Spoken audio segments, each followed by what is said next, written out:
یہ کہیں گے کہ یہ ہمارا سوشل سیٹ اپ ہے، اب تم اس کے اندر اتر کر دیکھو۔ وہ جو اپنے فیملی فیبرک کے ٹوٹنے کے بعد بلینز کی انویسٹمنٹ کر رہے ہیں، وہ آپ کے سوشل سیٹ اپ کو توڑنے کی پوری کوشش کرتے ہیں۔ اور آپ جو منہ ٹیڑھا کر کے جو آپ کو انگریزی بولنے کی عادت پڑ گئی ہے، میں 20 دفعہ سمجھا چکا ہوں، انگریزی آپ کو کبھی نہیں آئے گی۔ آپ کے ہاں کہیں وہم ہو گیا ہے۔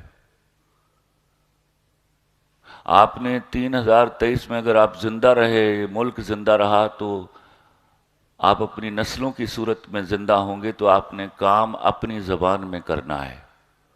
اس لیے مت ہر چیز کو ادھار لینے کی عادت ترک کر دیجیے۔ میں کہیں یو ایم ٹی میں تقریر کر رہا تھا جاوید صاحب،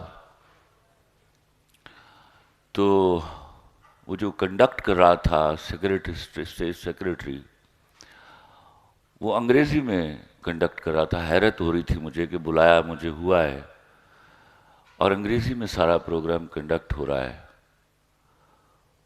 تو زبان کوئی بھی ہو میں اس کا احترام کرتا ہوں، لیکن میری زبان میری سگی ماں ہے، میں اس پر سوتیلی کو ترجیح نہیں دے سکتا۔ تو ان کی بد نصیبی یہ ہے کہ جتنی یہ سمجھتے تھے انگریزی آتی ہے، ان سے بہتر مجھے آتی تھی۔ تو میں نے وہ غلط انگریزی بول رہا تھا، میں نے کہا رکو رکو میاں، کیا کر رہے ہو؟ تمہیں کس نے کہا ہے کہ میری موجودگی میں تم انگریزی میں پروگرام کو کنڈکٹ کرو؟ یہ بات پلیز غور سے سمجھیے گا، اس پر صرف ہنسیے گا مت۔ تو اس نے کہا sir I have been instructed to do that. تو میں نے کہا اچھا تمہیں یہ بھی کہا گیا ہے کہ تم غلط انگریزی بولو؟ تو مجھے ذرا بتاؤ تم میں کتنے ہیں؟ اتنا ہی کوئی مجمع تھا، 800-900 کا، آپ شاید کچھ زیادہ ہوں گے۔ کتنے لوگ ہیں جن کو جو انگریزی میں ایم فل اور پی ایچ ڈی کر رہے ہیں؟ تو ٹو مائی ونڈر، اگر 150 ہاتھ کھڑا ہوا ہے تو اس میں 100 سے زیادہ لڑکیاں تھیں۔ تو میں نے کہا انگریزی آتی ہے؟ ایک لمحے کے لیے انہوں نے حیرت سے دیکھا مجھے۔ میں نے کہا میں نے بڑا سادہ سوال کیا آپ سے، مجھ سے کوئی سوال پوچھے میں فی الفور جواب دوں گا اس کا۔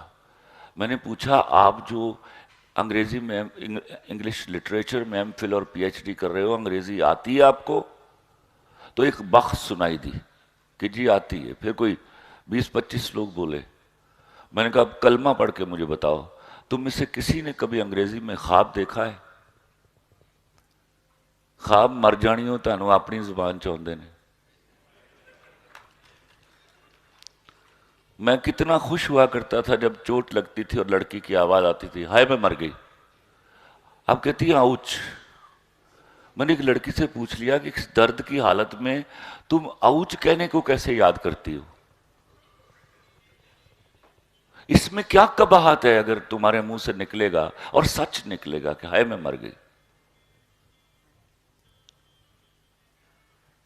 کب آپ کو یقین آئے گا کہ آپ بھی دنیا کی دوسری قوموں کی طرح بڑی بہتر قوم ہے؟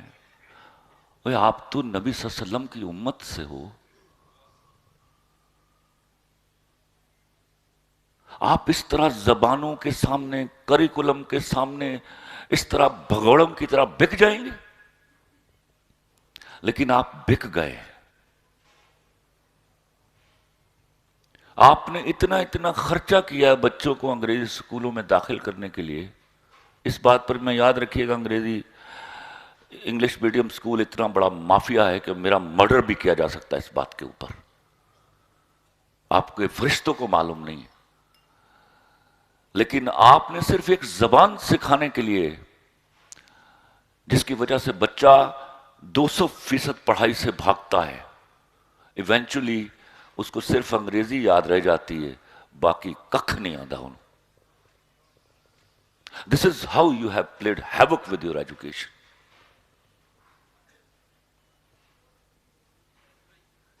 میرا زمانہ تھا پوچھا جاتا تھا بچہ لائق کتنا ہے، اب پوچھا جاتا ہے بچہ پڑھتا کون سے اسکول میں ہے۔